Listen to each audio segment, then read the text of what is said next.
Hello! Today I'm going over my lucky acceptance to Columbia and my tenure as a student. It was a 4 year tenure as a student.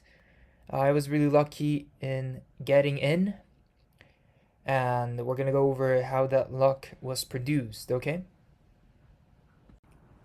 Well, here are my high school stats, and you can see that I got a 4.0 out of 4.3 from Berkeley Academy, Costa Rica. It's a new academy. Great man opened it, Peter Swing. Great academy really motivates you to become a student. Overall, I took lots of APs and I did fairly well in most of them. And as long as you get a 3, go for it. You can repeat it if you want, but I don't suggest doing it unless you can pay for it because you can pay to repeat it later on and get a better grade, but you took the course in that particular year. But of course, you can take it later on and get better grades, which I would strongly advise you to do.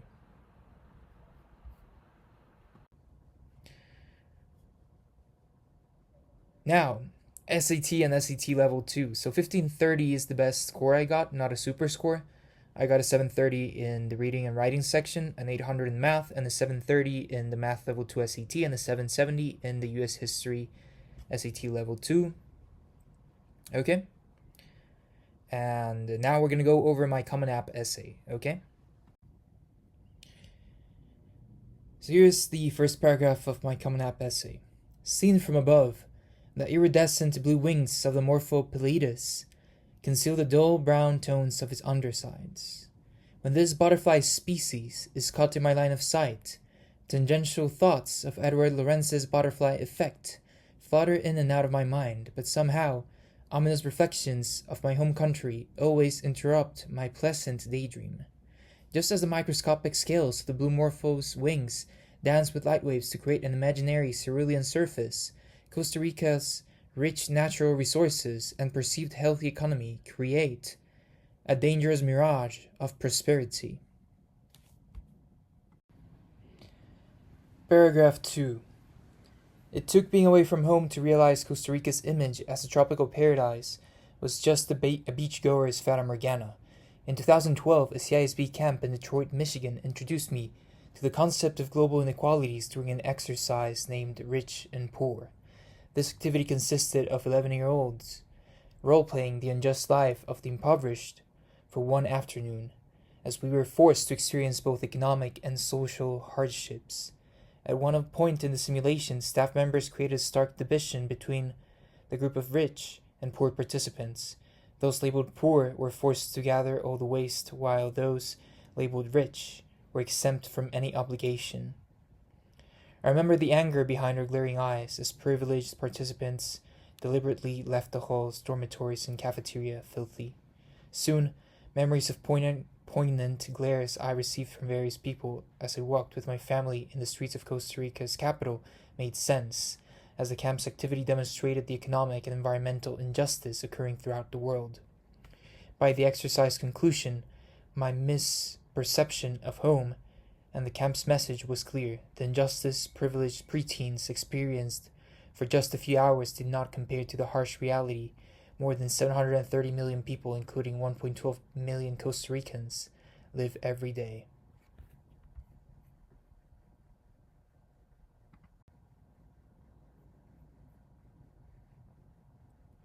Paragraph 3. Profoundly impacted by this seemingly insignificant experience, like the flap of Lorenz's hypothetical butterfly wings in Brazil theoretically produces a tornado in Texas, a simulation of poverty galvanized my real-life quest for the pursuit of economic and environmental justice. I began to see the Costa Rica as something more than just the tropical paradise I call home. Like the fanning wings of a morpho butterfly, dozens of newspaper pages I read extended and collapsed, displaying news articles that made noticeable the dull brown undersides of Costa Rica. The illusory stable economy and the breathtaking sight of endless green eclipsed the disparities between social strata and the slow ecological degradation. Reading countless headlines of contentious issues helped me see through the mirage that inhibited Costa Rica's progress and encouraged me to improve the livelihood of the population. I felt that a student's perspective and voice were absent from Costa Rica's discourse about economic and environmental problems. After all, my generation would inherit the systemic issues that plague our economy and the biosphere. With this purpose in mind, I published 2 opinion articles in La Nación, Costa Rica's most established newspaper, and joined the government-sponsored Costa Rican Youth Network for the Environment. In my articles, I denounced the instability of the infrastructure that negatively affects Costa Ricans since it undermines the country's economic competitiveness and intensifies the present inequalities. Additionally, my leadership in the youth network bolstered my efforts to champion environmental justice at the national level. By advocating for the environment in social media, organizing green festivals, and co-authoring ecological policies for the government, the youth network became a conscious voice whose actions help conserve Costa Rica's ecosystems. Paragraph 5. Classified as a species on the verge of being endangered, the Morphopilides embodies my aspirations to study economics and my sense of urgency to create an immediate change in Costa Rica. When I see it fluttering past me, its topside wings no longer fool me. I actually find inspiration in the dull brown tones of its undersides, as they represent my commitment to positively impact Costa Rica's economy and environment. So here I wrote an acrostic poem with a few phrases that describe my ideal college community, and I go with this one. Motivates me to become a better student, yet does not humiliate me in the process. Intellectually stimulates its students by demonstrating to them their academic potential, excels in economic scholarship, adapts to change, and learns from its errors to constantly become a better community. Openly laughs at me and laughs with me, enlightens its students with novel ways of thinking, and grants them opportunities to apply their new knowledge. Encourages its students to enjoy life, constantly producing timeless memories of pleasant experiences. Opens my mind to new ideas that modify my perception of the world. Mediates social bonding to unite enthusiastic members of society, never giving up on dreams, in order to promote progress for humanity. Teaches valuable lessons learned during dark times, yet always remembering Colombia's motto, "In thy light we shall see light." Lastly, my ideal college community would appreciate the acrostic poem I dedicated to it. What do you value the most of Colombia? Please answer the following short answer question, 300 words or fewer for each question. Please tell us what you value the most about Colombia and why. The peaceful beaches of Costa Rica are my Walden. Their gleaming waters inspire profound inquiries of the Thoreauvian perspective of nature. I believe Colombia, like Costa Rican beaches, will provide me elements necessary to continue living deliberately in its urban scenery. Located in the heart of one of the world's most historic cities, Colombia's world-class education transgresses the confines of its classrooms and into the vibrant city of New York. The rapid tempo of New York City, the culturally rich neighborhoods, the political activism organizations, and the intellectually stimulating faculty are instrumental for Columbia students to become conscientious scholars who address the most contentious issues present in the world. So here we have a brief detour in Walden. So Thoreau said that he went to the woods because he wished to live deliberately, to front only the essential facts of life and see if he could not learn what it had to teach, and not that when he came to die discover he had not lived.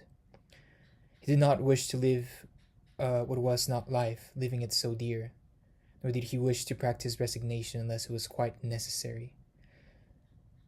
I wanted to live deep and suck out all the marrow of life, to live so sturdily and Spartan-like as to put to rout, although it's not life, to cut out a broad swath and shave close, to drive life into a corner and reduce it to its lowest terms, and if it proved to be mean, why then to get the whole and genuine meanness of it and publish its meanness to the world, or if it were sublime, to know it by experience and be able to give it a true account of it in his excursion.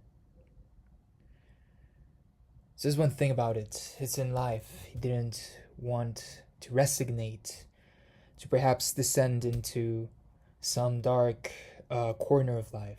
And I think, unless he found it necessary and to continue living life and getting that sublime um, nature, okay? So is there living deliberately and admiring life, coming to discover that you had lived, that you have learned the essential facts of life. So it is pretty much what I love about it. Thoreau was one of the students of Ralph Waldo Emerson, great essayist and author, and he wrote one of his first books in Walden, and it was a property that actually belonged to Ralph Waldo Emerson. So definitely a great quote and figure, but you gotta focus more on his quotes. His books do not reflect as much as his quotes of his aphorisms in life. So now you have it here. What do you value the most of Colombia? And I have to continue with the Colombia essay. So the Colombia World Projects align perfectly with my pursuit of economic and environmental justice. As an inspiring economist, I fear becoming an aloof technocrat who knows how to solve a myriad of problems but fails to determine which problems ought to be solved. Columbia World Project's mission assures economics scholarship can actually solve the real-life problems that ought to be solved. As a Columbia student, I look forward to help combat household pollution in Ghana or help promote food security. The project's interdisciplinary structure will allow me to explore fields of study that relate to sustainable development, helping develop sustainable housing in Ghana or creating efficient food supply chains. Through rigorous urban planning and natural resource management will prepare me to improve Costa Rican cities in the future. Although I have only begun to enhance the waste management program of my district through my participation in Costa Rica's Youth Environmental Parliament, I dream one day of converting San Jose into an innovative and interconnected city that is a global beacon of ecology. Hopefully one day I will be able to follow the path my sister Gloriana traced for me in Colombia. So academic or personal experience. If you're applying to Columbia College, tell us what from your current and past experiences, either academic or personal, attracts you specifically to the field or fields of study that you noted in the member questions section. If you're currently undecided, please write about any field or field in which you may have an interest at this time. I discovered that although an image is not able to prove an economic theory, it can lead to an economic truth. The simplicity of visual thinking demonstrated all the dimension of economic axioms like an auto stereogram displays an image in 3 dimensions. The images displayed in the pages of various textbooks I read not only enhanced my understanding of economic principles, but they also ignited my interest in economic models. The simple idea of recording several qualitative and quantitative observations of the economy and translating them to a hypothesis and ultimately a theory excites me. However, my real interest is developing a diagram that heightens the economic thinking of people.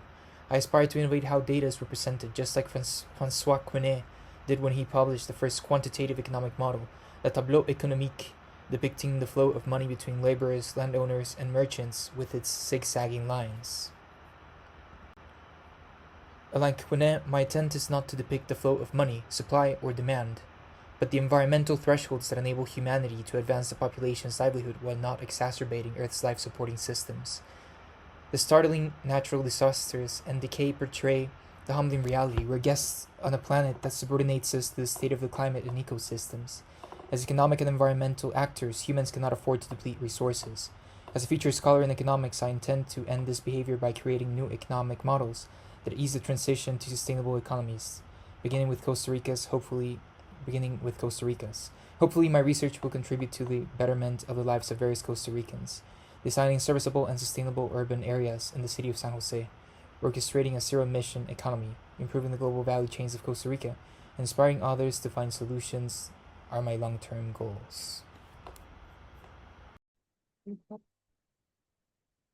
So now here I have my Columbia degree, as granted by Joseph Surrey and Minouche Shafiq, and signed by Barry S. Kane, the Associate Vice President and University Registrar. Okay. Oh, and here's my Berkeley Academy MEP degree too. Pretty nice. So we move on. Here I have my apostille 2, signed by Whitney A. Clark. Here you have my grades. During the pandemic, I was initially studying economics, then I changed it to computer science, and it started to get harder. Here goes with more apostille. And the last semester, I got a schizophrenia, so I couldn't perform as well as I previously did. I ended up with a 3.227 GPA overall and a 3.18 for my computer science degree. Additionally, here is my documentation that establishes that I was at Columbia for 8 semesters, one part-time because they gave us an online summer, and it was pretty decent. I took intermediate macroeconomics, and I took also a PE class. I took data structures, but I dropped it because I don't know, I don't like taking online courses. I took it in person and got an A minus. I could have gotten an A though, and it was good. I suggest you don't waste your time and leave deliberately, like that life, and tell yourself that you learned something from life, that you were actually living it to the best of your skill sets, and that you left a positive impact in this world. Okay? Make sure to don't lose your time in anything that you don't require to obtain the ultimate goal, which is, I don't know, sometimes graduating from college, but you determine what that goal is in life. Maybe you have different goals, but you gotta communicate them better to people, okay?